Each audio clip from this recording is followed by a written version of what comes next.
Hey, welcome everyone. Good afternoon. Welcome to the 39th Annual Natchitoches-NSU Folk Life Festival. We appreciate y'all's presence here and coming to our session to listen to our wonderful man of the hour here, Mr. Joel Sonnier, the one and only. Thank y'all very much. So Mr. Joel is a veteran of the moderating of the narrative sessions here at the Folk Life Festival. He's done several of them. So really Mr. Joel's show here. I'll start off with a couple of questions, and Mr. Joel tell us a little bit about his life and his music and his career, and then if anyone else has any questions in the crowd, we'll entertain those, and I'm sure Mr. Joel would play us a couple tunes at least, maybe? Yeah. All right. Yeah, all right, good deal. Mr. Joel, thank you for coming. Thank you, my man. Appreciate you here again. Yeah. So, what's new? Oh, man, I started from the age of my life when I was born in 1946 till now, which I'm 71. So there's a lot been out there, a lot of sea, a lot of things that's gone through my life. Main thing is, my goal is to carry on the mission, and that's to protect and preservation for the Cajun culture. I think that's my mission, and it makes me feel good because I can go back to my childhood, remembering back then when my dad was trying to save the farms.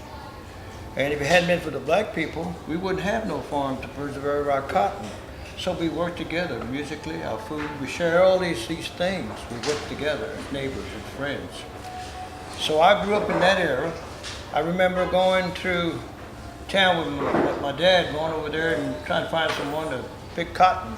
I was going back where I had my brother's accordion on the seat of the car, of the truck, move forward.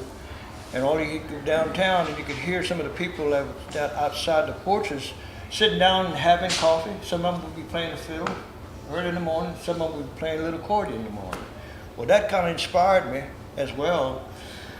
And so once in a while I'd bring my accordion out there and kind of play out what everybody else is doing, that kind of thing. And but I'm doing a lot of things. I'm going back to my writing. I'm grateful for my Grammy. I won 2015 to my fans and people out there who supported my music. As you know, I've done Cajun, my first love, and I've done country. I've done blues, southern rock, worked with jazz, and also played with a lot of the musicians. So I've learned a lot of the form of working together and communicating. I think that's the whole thing. That's the whole thing about the message, is sending that message across.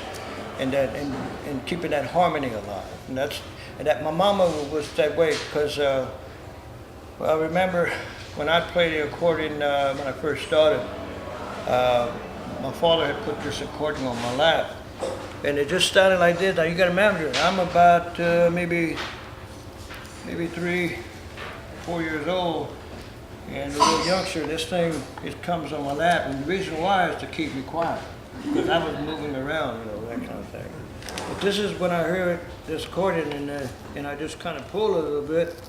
You notice it, you ain't gonna do it. So I started with this, and the next thing,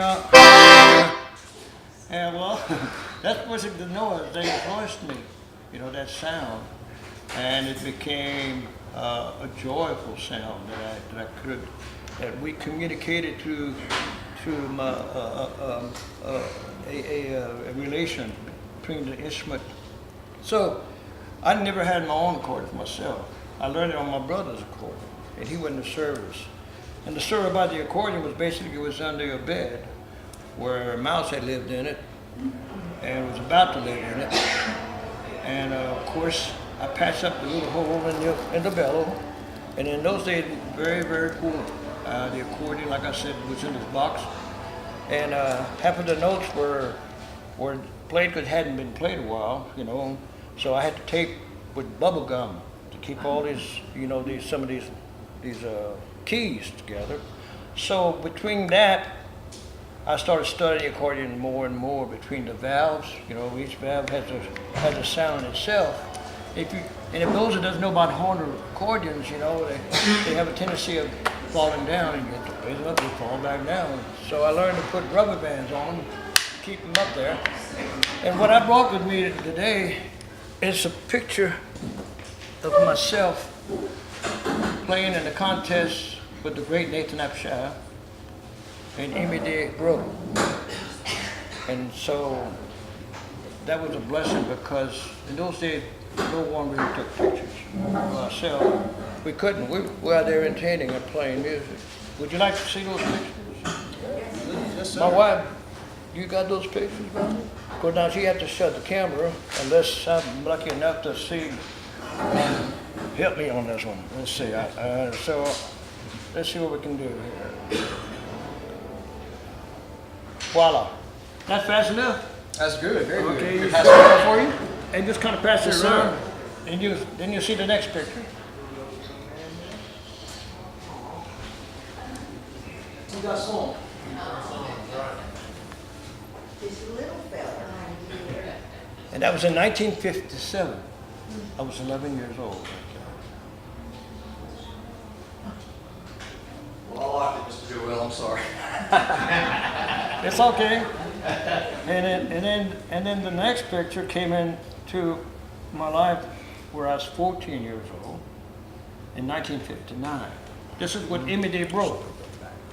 Emily didn't play much music. He lived mostly and played at the OST Club in Rain, Louisiana, where Lawrence Walker played there, Joe Falcone, Clément Falcone, and that was the club of a lifetime when you played in that area. And I happened to be born in Rain, Louisiana, so that made it even more interesting between, being a sharecropper, being born, with the roots of Cajun music and the folklores that laid the trail. We didn't have as many accordion players and fiddle players like we have today. So basically, we took pride in listening to these wonderful musicians, and when we hear their records on the radio. There was only 2 radio stations at that time, KROF in Abbeville and KSIG in Crowley. And that's where I started going in Crowley. A little bit before I go to school, I brought my accordion in school. My daddy, people would hear about me, they call me Cajun. That means little boy, little Joel. And I wound up playing at the KSIG in Crowley when I was between 7 and 8 years old. I had my own little 30-minute spot with Mr. Sonnier. And from that, my dad would go across the street, we'd have a little donut, and he'd have his cup of coffee. And once in a while, I was lucky to get a little bottle of Coke. And he'd drive me all the way back to school. He'd drop me off there. So that's part of it. And of course, before all that was happening, sometime I had to get up early, like 4 o'clock in the morning, and go out there and find them cows and milk the cows and feed the pigs and all that kind of thing. We did all of that, and to bring encouragement before I could actually go and take me to the radio station. So all of that. So I had to be like, yes, sir, I'll do whatever. I'm gonna get out there because I enjoyed myself having an audience following me. But my first audience that I was playing for at the time was at the school. And when the school teachers were moving out, Joel would take an accordion out and start hey, and that kind of thing. And I was pretty wild little kid. But anyway, the kids were working with me along with that. Then of course, what I didn't know at the time, you could hear the ambience of the sound coming out from the building out here. And so that thought said, okay, you got an accordion? No, ma'am, I don't think so. So that kind of deals. Then the principal, they took me to the principal and told me, Joel, you can't bring that accordion to school. You got to study, you learn your lessons, And of course, in that time, still I had a hard job on because I spoke mostly French. I didn't speak English till I was in 3rd grade. Am I doing okay, man? Oh, well. And then, from there, it just went on. But really encouragement was when I started sitting in clubs and meeting all these wonderful musicians. I sat in with Natchitoches-NSU. I worked with Walter Mouton, worked with Belton Shore at the Triangle Club in Scott. We did shows, a place called Riceville, where I got to play, sit in with a great band called the Sugar Bees. Cleveland Crochet and the Sugar Bees. They had a big record called Sugar Bee itself. Jesse Stewart playing the steel guitar. He was the rocker of all players. And we went on to that. And but going back before I got to do the sitting in, the first band I sat in with was Ira Lejean's band at the Clover Club in Lacaille, Louisiana. And most of the band members you know, that was playing with Ivy, happened to play with me through the years, and we called it Joel Sonnier, Robert Bertrand, and the Louisiana Ramblers from Lake Charles. And so that's part of it. I haven't gone to the country yet, but the Cajun accordion was basically built by Mr. Sidney Brown out of Lake Charles. He let me sit in at the Cajun Club in Crowd. And this stood me up, nobody could see me, I was under here, so they took me on a chair and they raised me up. And I'm playing with my feet hanging out and I'm still playing this song, just playing everything else and I'm going like this and they had like, you know, 4 or 5 people holding me this way and the other one pulled. I wish I had the photo and everything else, but that excitement and the applause hit my heart, realizing, oh man, this is where I want to be. I don't want to lose that feeling, you know. And of course, Mr. Sidney Brown came over and talked to my father. Said he asked me the question. Said, "Does Joel got an accordion?" Well, he's got one, but it seems by the time he goes to the very end, it's already finished song. Which means what I'm saying is by the time I could make a melody, I'm over here, and I couldn't make a full melody. I was learning. So that's why I'm, you know, between playing my accordion, that's why I'm trying to play fast. Maybe if I play fast, I can get that melody in there. Anyway, Mr. Sidney Brown said that I was a true gift from God of sharing the music, the gift. He said, "Your boy, I'm an accordion maker, and we'll work a deal." Well, the deal was my daddy, you know, basically sold a calf, you know, back in those days, and to get the accordion, and managed to get my first accordion and recorded my first record at 13. I say 11 on the record says 13. I still say 11, but they still say 13 on the record. With Swallow Records in Bill Platt, Louisiana.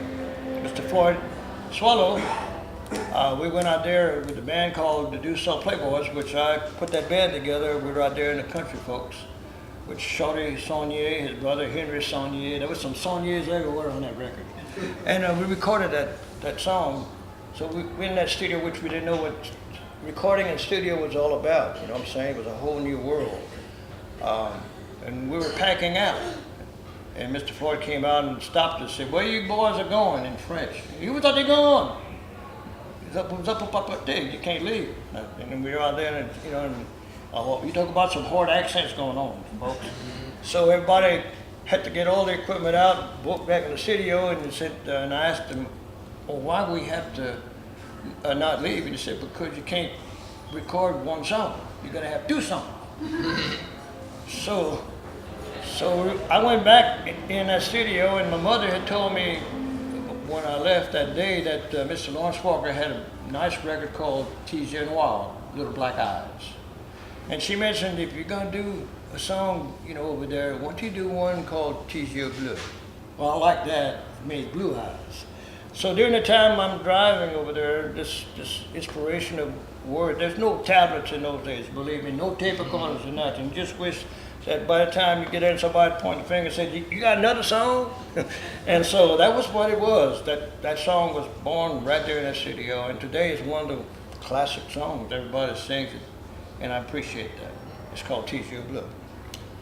And that's only up to 14. I'm 71, you see what I'm saying? You haven't even gotten into the new part yet. And you asked me what's going on, right? Yeah, what was new? Mr. Joel, can I ask you something? Yeah. What was it like being a young boy playing in all those dance clubs and all those nightclubs? Hot. Yeah. Hot. No air conditioning. You had to have a lot of wet towels. A lot of the accordion players had towels for 2 reasons. When they had the towel on there, the accordion, when they played, that's how they bounced the song. And also the song, the accordion would slip. And when they put the accordion down, put it back down, and there you go again. Show must go on. A lot of them didn't have no way of sitting in. That's another thing I have to be, you know, thankful for. Most accordion players didn't let you sit in because of the rhythm of the music. As people was dancing, they were drinking. So one of them would take over and they'd be drinking, the other was still out there waiting for another song. And the club owners were very, very hard on that.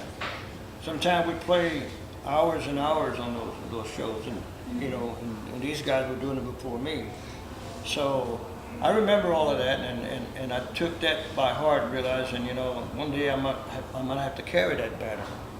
And so when I met all these individual artists, and the list is pretty long, real long, but I gave them a promise that I'll do everything I carry their, you know, their inspiration and their music on my stage. And I've been doing that. I don't do it alone because I have loyal fans and family and friends, my wife, my band. We carry their music. It's a journey. Joel Sonnier, you know. So that's what it is. I bring Louisiana with me, and wherever I go, I carry and we share stories. I played in 50 states and 32 countries. And it's been wonderful to me. I've recorded over 30 records, albums, not records. So there's a lot of territory of a journey of my music, and I'm talking about going to the studio this year with a dear friend of mine, D. Scott from down in Nashville. He brought me onto his operation, and we're fixing to produce some records real cool, where it's not limiting us of boundaries. He's allowing me to open up a little bit. So you might have some surprises that you've never heard before, Joel Sonnier. So it'll be a lot of real emotional, driving, rocking material. I've always wanted to do one of those kind of albums. And so I have that commitment, and that's important. And they're beautiful people to work with, and it's been a joy of sharing my ideas as well as theirs, you know.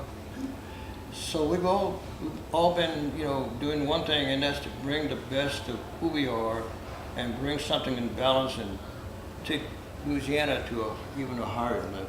Because I believe that we have the roots.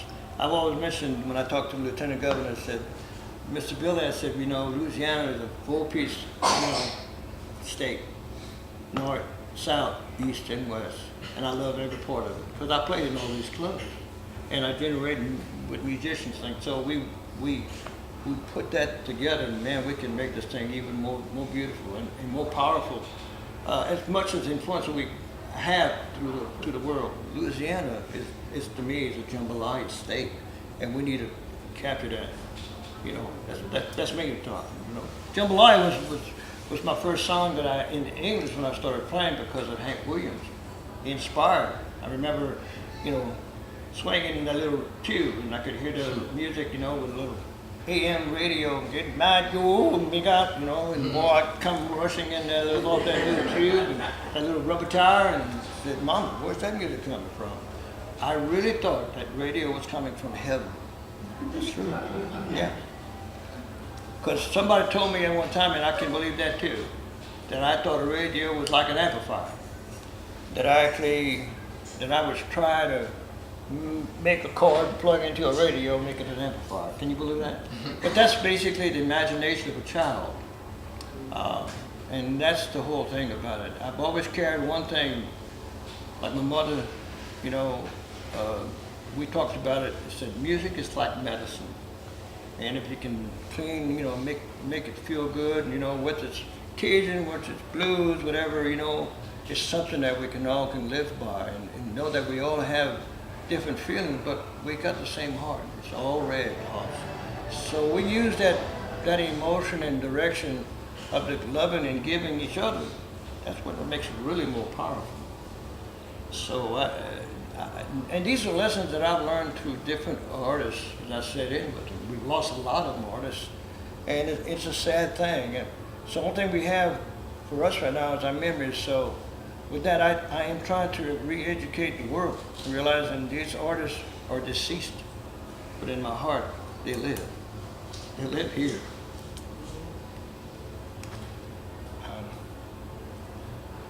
Thank you for that.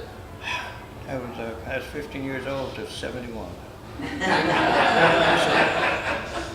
Well, we have a late congratulations for you on your recent award. Oh, I didn't tell you about the fans. Oh, never mind. So now we got the big fans now. When we go to clubs, yeah, we get fans. You know, so we got some fans, folks. See, I'm getting a little, you get away from the heat a little bit. It was exciting when you go in the club, you know, and watching the people dance and having a good time. So, but beginning when you played, it was hot. You know, all of a sudden somebody got smart and said, well, I think we better put a fan. You know, it's not this kind of fan too, folks. It's this kind of fan, you know. And they had it circulating through everybody, you know, in view of that. But people danced, had fun, and Cajun music was like rock and roll. I remember like it was yesterday. Those are the memories that I carry with me. And it's a journey, it's a wonderful joyride. What's the next question? Yeah. The next thing, we wanted to congratulate you for your recent award. You won a Grammy a couple years ago, correct? That's right. Yes, sir. So congratulations for that. That was my fourth.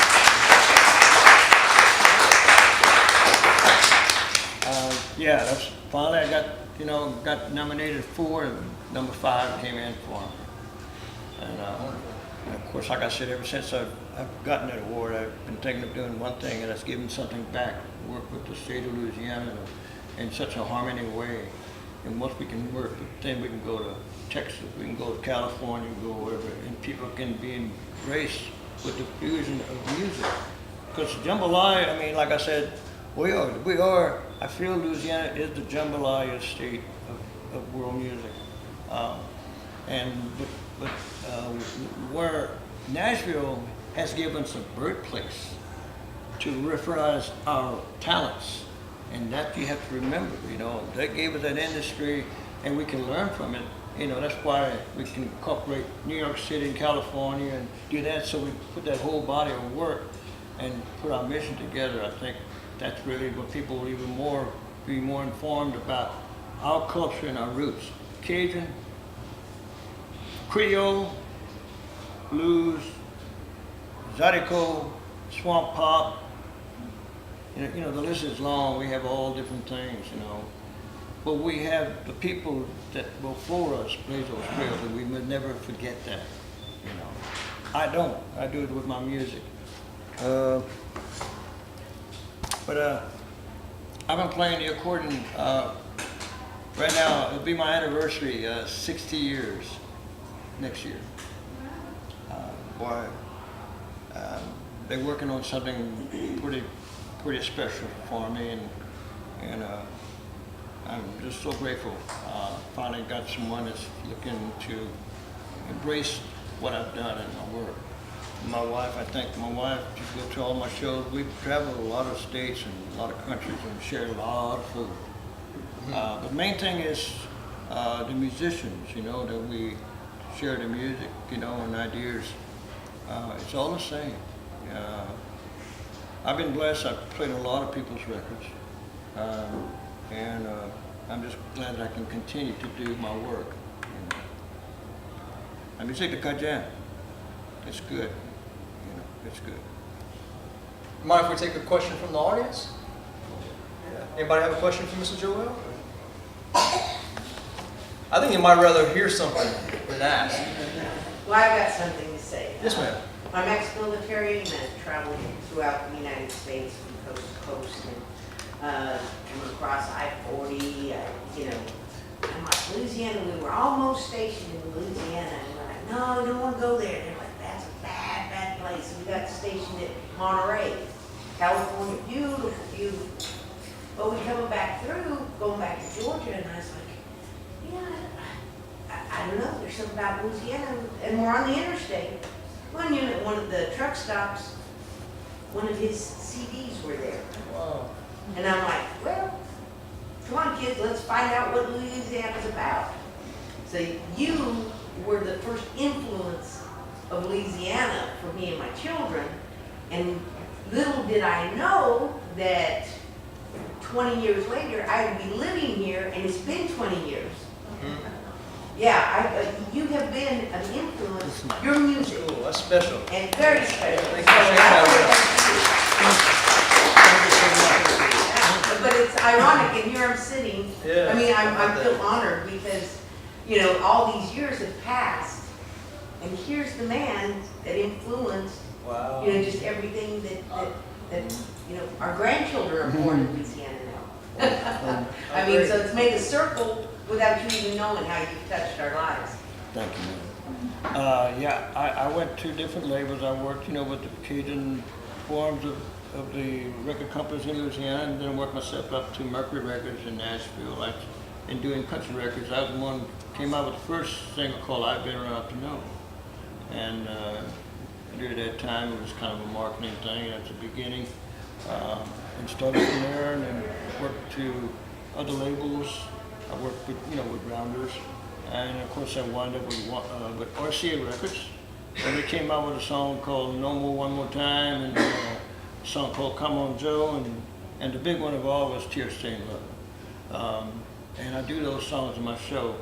And it's nice because people come over and say, "Man, you want me here? I've been wanting to hear what about." So it's Cajun, but it's Joel's Cajun.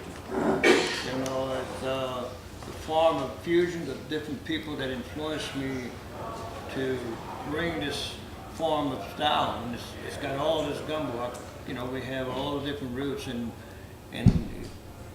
I go by that feeling. And of course, and I try to submit that feeling to the musician as they're playing the song, and I kind of, give them some direction, because I try to make it where it's truthful first, because once it's out of that studio, people can kind of relate to it. I want them to feel the same feeling that we had in making that studio. A lot of stuff is so, it's so compelling, you can't tell if it's a Pro Tool out, or sometimes we use the tools, and it's necessary. It's all, but basically, if there's a certain thing that you can't get it, you can just move it kind of across. But overall, we don't go for the overkill. We try to keep that feeling alive on that record.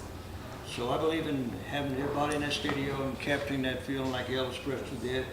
Everybody in that feeling, because, you can't ever lose it. Because once you're out that door, you come back the next morning, it ain't gonna be the same feeling. I don't care who it is. You got to get it at that time, at the moment. You can do it with one song, and you can do it with a second one. But everyone, first you got to commit to each song, because each song has a journey, and so you have to give justice to each song, because it's a message, and each song would touch somebody differently. And so finding songs for me, trying to make something that has a message at the same time fun. And somebody say, we're gonna have a better day tomorrow. I've had more people come up and say, "Man, Joel, you helped save our divorce." What song did you hear? Was it Tear-Stained or and of course it'd be "No More One More Time." So you see, you don't know until they come up to you and say, "But man, thank you. And here's my wife, and here's my kids." And that's the whole thing for me. I've touched somebody's heart, and they've touched mine. So it gives me an opportunity to get on stage and do it in a different meaning as a performer. The recording. We've been sharing our stories in music for quite a while, over 60 years.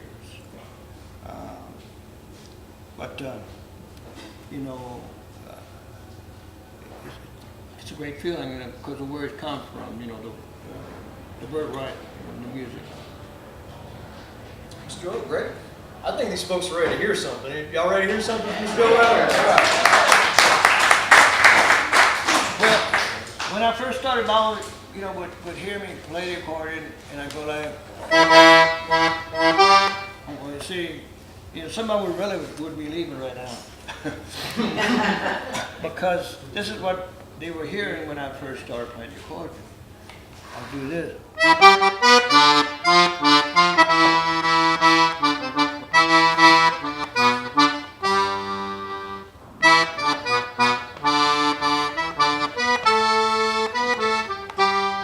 Then it got better and better, and of course something was much better for me too. As I enriched my playing, I got enriched by the food. And that's how my mama said, "Okay, you're getting there." So, but when I started going out there in the pasture and play for the horses and the cows, and they started running around me and said, whoa, we're having fun. And that's sometimes I'd go in the cosmic world. I mean, I'd go way out, where nobody could see me. I look at the stars at night, and I start playing, and to my audience, that was I got my dog Brown. He's right there. He's running around the horses. Sometimes I go on a tree, like Tarzan, and I get up there and go as high just to see how that feeling is, that kind of deal. So the accordion, like I said, we've been in touch and making the music as possible. But I'm gonna play Jolie Blanc. This is the classic song that was introduced by Mayday Bro. It was, and I think it was a different name. It said Jolie Blanc, Ali Pati Jolie Blanc. But story goes on, and then Harry Schultz made it successful, with the fiddle out of Beaumont, Texas, and it became a national hit because it went to transcend the radio. The reason of Jolie Blanc was because of the dancing. The people was joyed by dancing in the clubs, and that's where it's got its really build up of acceptance, and said people got more into Jolie Blanc, and it became a big hit when Harry Schultz, recorded it. But I'll play a little bit of Jolie Blanc for you.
And there's so many other, the traditional songs. Our Jan was a master.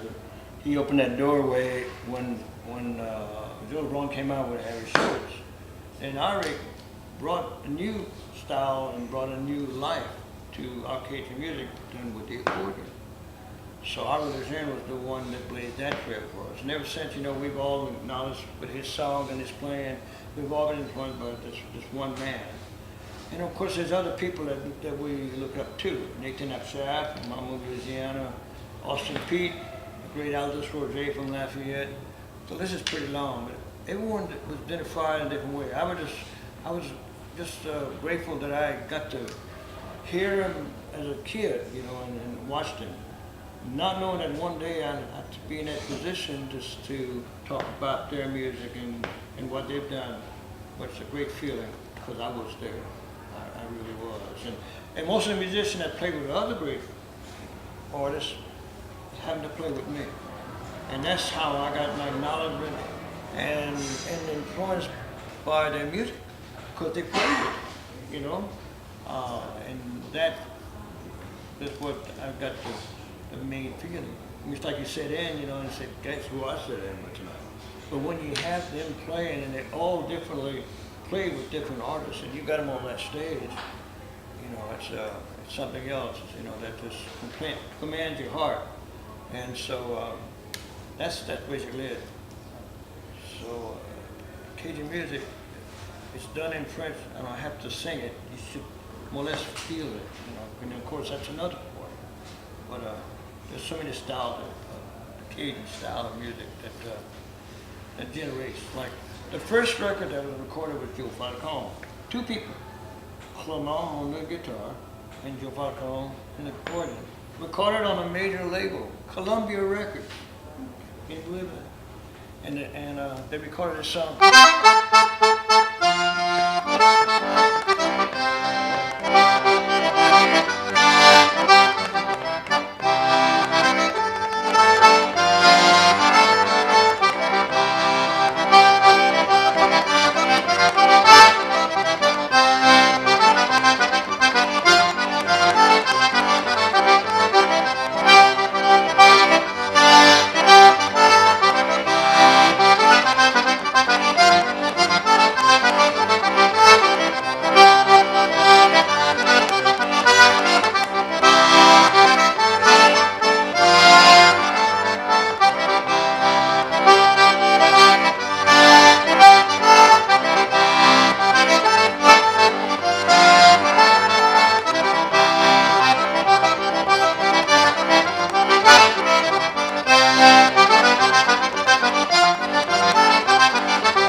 playing at the OSC Club in Rain, Louisiana. And Mr. Medieval played there as well. Back in those days, we called it Fado Do's, and the Fado Do was not only for the music, but also they had a place where the kids had a place to sleep at. And that's where we were. We were in little beds, and of course, I'm behind them little screens, you know, and just kind of watching people dancing and listen to this music. So I was touched. I mean, that's what got me, you know. Others were, you know, out there and playing with their toys and everything else. I was just listening and getting all this in, you know. Not knowing, you know, where my mission was going to be in my life, but it started. I took the accordion at school, went to a radio station, made my records at 11, started playing and sitting in. First band that I was playing with as like a package show was Louisiana Aces. Bordeaux and the Louisiana Aces and Jolly Rogers and St. Martin. And that's where I met D.L. Memo. So there's people like that just, you know, that embraced me and said, because they knew I was doing it in a good way. You know, we're not fancying the player. I was playing because I could feel the music and encouraging how I was singing the song, and that was important. And they're not here to carry on that torch. So I speak for them and I carry their music as well on my show. We do other music, but I try to put the French music into the show. I'd like to hear something from your country repertoire. My country? Yes, sir. Without a guitar. You touched on it a little bit, Tear Stained Letter and those kind of songs. Yeah, the Tear Stained Letter was brought to my attention through the mail. I was in Los Angeles. I was in a show in McCabe with Michael Doucet and all these guys. I need a fiddle player, and Michael happened to be doing a show at the same time, and I'm doing a show in McCabe's. And within that audience, Richard Thompson, Bonnie Raitt, and so many other people was in that audience. Didn't know them at the time. And at the same time, Nashville was looking for songs for me, Soul Search and everything else, and I had this album that was given to me by Bonnie Raitt and Richard, but I didn't have a record player, so I didn't know what I had. So I got this cassette in the mail. It was cassette in those days, you know, CDs. I got the cassette and I played it in my cassette player. Matter of fact, I still work with the cassette. You know, write my song, whatever I go to my cassette. Well, I heard this song and I called Nashville about it, and I told them, I said, man, I think I can do something with this song. It was done more like within a polka, you know, with horns, you know, in a different form. And I heard in my head, I said, you know, I could do those melody lines and take it to another level with the guitars and do with that. So that's how that song came about. It came in the mail through, you know, to the same thing. So we were on the same page when we found that song, that connection of that song. Then Richard and I, we did that show with David Sanborn show, which was a smile on his face, because that was a great thing, because I didn't know until I got there, and I said, there he was. And we put us together, smiling all through everything that we do, and he just witnessed it all, you know. And that was fun, that we did that. I mean, God, No More One More Time, that was, Dave Kirby and Troy Seals. That story on that, I had that song in Nashville, but I had no record deal. And I was playing in the clubs. I had to be very careful because, you know, they can take a song and somebody can go in the studio because it's not, you know, kind of like letting nobody have a hold on it. So through the time I'm singing that song, testing the audience on it, Come On Joe was the same thing. Well, I had been on the record for 11 years, and then lo and behold, they called us, the publishing company, about No More One More Time and Come On Joe. And the publisher had called the songwriters and told them about what was going on. And Troy, when the writers told me, said, man, I still hear Joel Sonnier on this song. He said, he's gonna have his chance one day. You know, we're gonna hear it, and I'll see, you know, because I had a unique voice about the song and the connection. So the guys did not record the song. They couldn't because the publisher says that the song's already on hold. So that was a blessing, because I had the song 11 years and waiting for the moment to be signed with a label and go back and record No More one more time and Come On Joe. So those songs were basically something way beyond me and say, hey Joe, you're gonna record this song. So, and that's what happened. You know, a lot of things were going around me, helping me and supporting my, being an artist, and capping it, because there's so many artists, that's what they look for, great songs, But if it hadn't been for those songwriters, I might not have recorded that song. But they believed in me and trusted me, that I got to record that song. I got to do it. So that's it. Raining in My Heart, that's another story. We were having some breakfast, I believe, and my wife and I were out there, and I was recording at the time, doing an album, and we kept hearing this song playing, and it was Hank Williams Jr. singing Raining in My Heart, had the symphony and everything else, and I remember they were Raining in My Heart. That's from Louisiana, that's Crowley, Louisiana, that's Slim Harpo's song. And I said, and I said, what if I could put accordion, that's my thinking again, and put this harmonica, because that's, of course, you recorded with harmonica, not accordion. And so I with the challenge to read, I walked in the studio and said, and we recorded Raining in My Heart on RCA Records. RCA Records, at the time, country label. I brought in an R&B song, and allowed me, but people like Elvis, Johnny Cash, and a few other artists recorded songs that felt that the audience would also appreciate too. So we went out looking just like, I'm trying to find that hit, that kind of deal, because sometimes you have to kind of sacrifice and put different reasons of how an artist thinks, what he wants to carry that song and where that message will carry through for that audience. That's the thing, that's the way I felt about it. And of course, it was up to the label to allow me to go in the studio and record Raining in My Heart. And once they heard the full production on it, they said, it goes on the album. So Come On Joe album itself, it's a variety album. And if I remember when we had the album come out, it came in Cajun, it went into the blues section, it went to the country section. So I was one of those artists that opened that door, and brought a whole new light of that you still be that same artist and do something kind of, a variety. And so they realized that, Joel was not just that one little artist, and I had all this unity of influences that I love, and I still do right now. I'm going to do this next album, God's willing, and it'll be variety. It's like food. You can't just kind of you got to have everything in the pocket of different songs. And so I enjoy that because it's a challenge and it makes me feel good, and I know my audience appreciates that too when it goes in.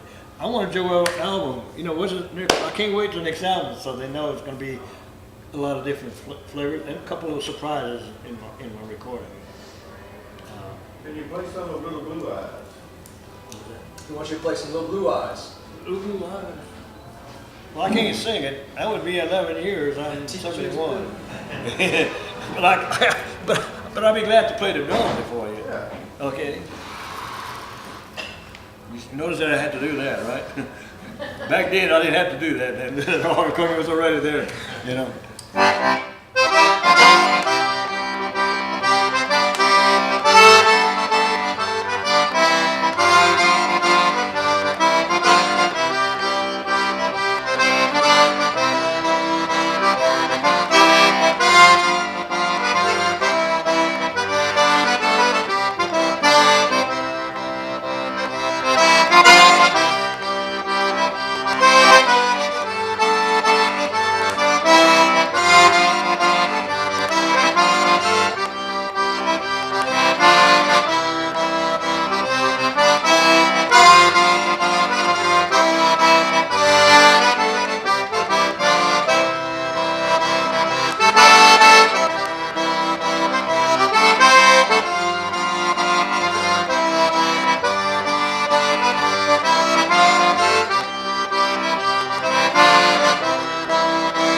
And tease your blood, yeah.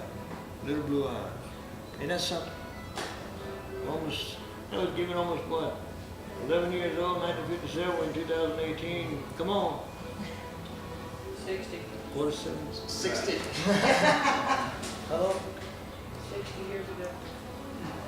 60.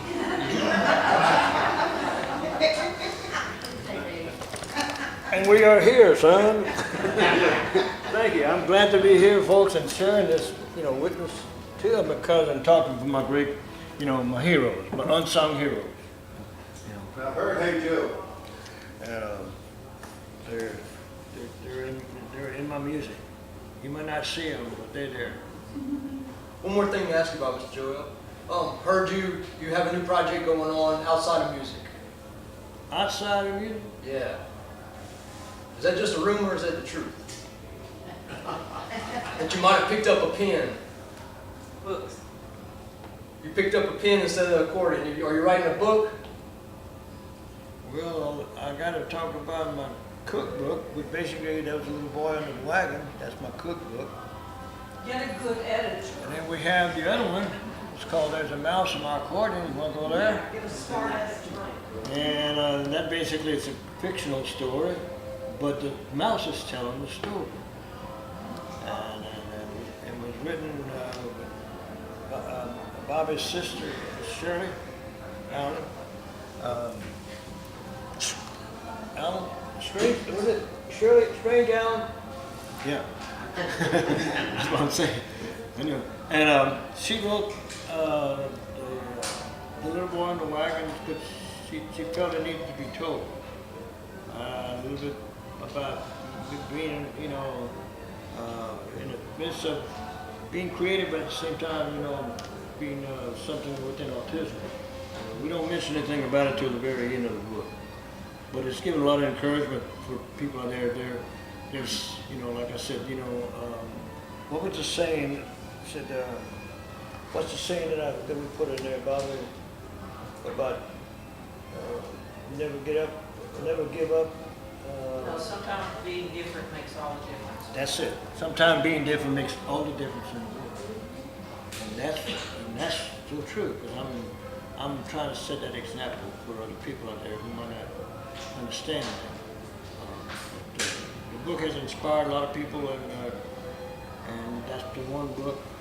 So, a little boy in the wagon, that's right. That's where I was. I mean, there was no bigger sitting in the house. Joel had to be there at the cotton field and watching stuff.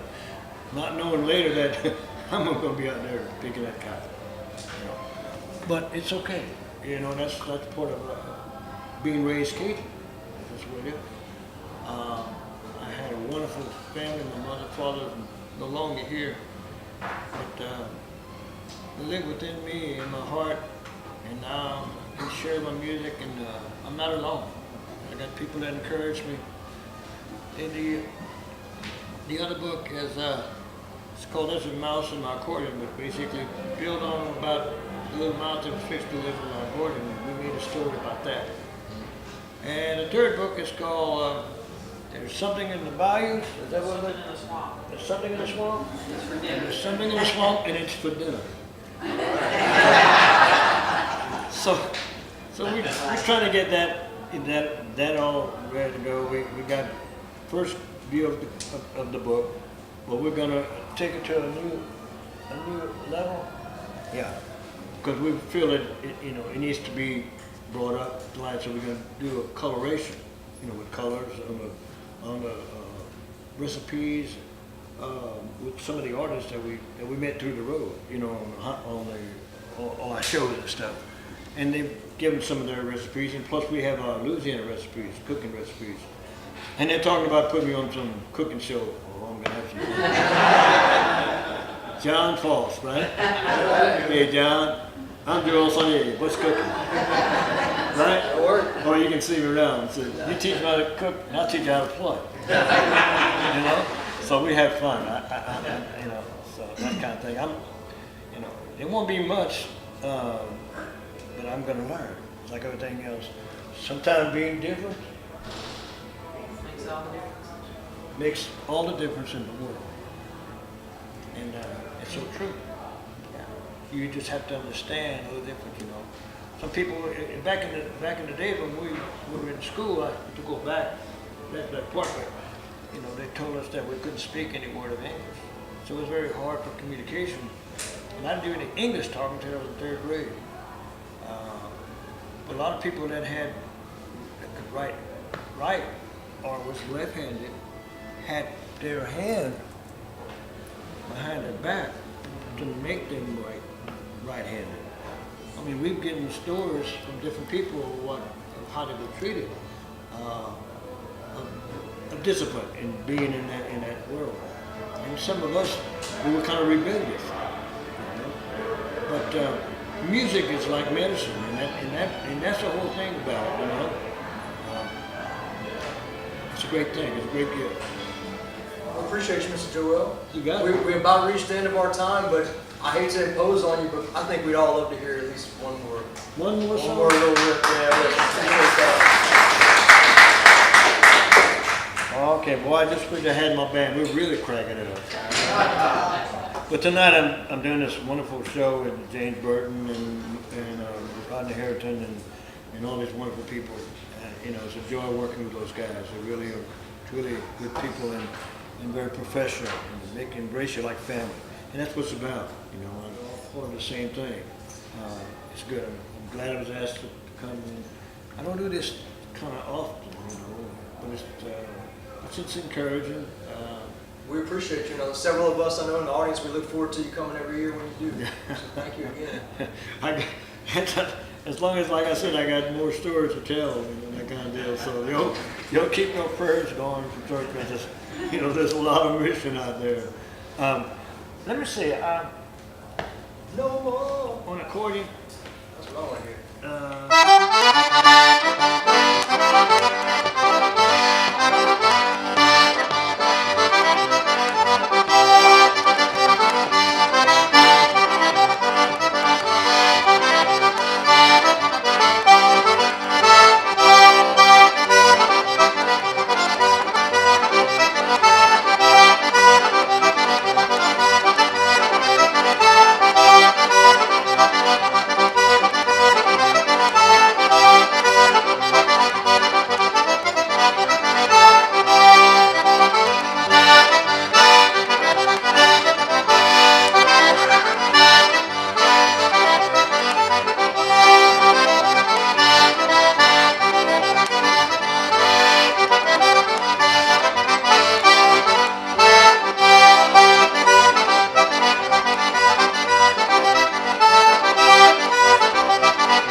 This song's called the Natchitoches-NSU, and this was one of the big songs by Henri Lejeune. That's what you hear right now. I'm gonna see if I can sing a little bit. C'était un bal de soir, j'ai vu encore à soir. C'est l'occasion te présente, va tourner de mon soir. Y'en des dames, je les filles, personne qui veut m'aimer. Moi je connais tout l'amour que moi je dis pour toi.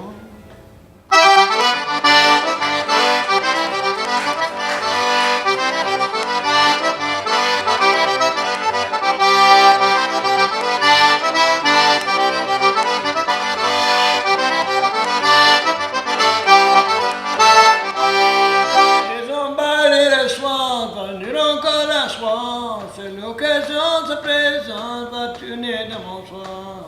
Y'en des dames, je dis filles, personne qui veut m'aimer.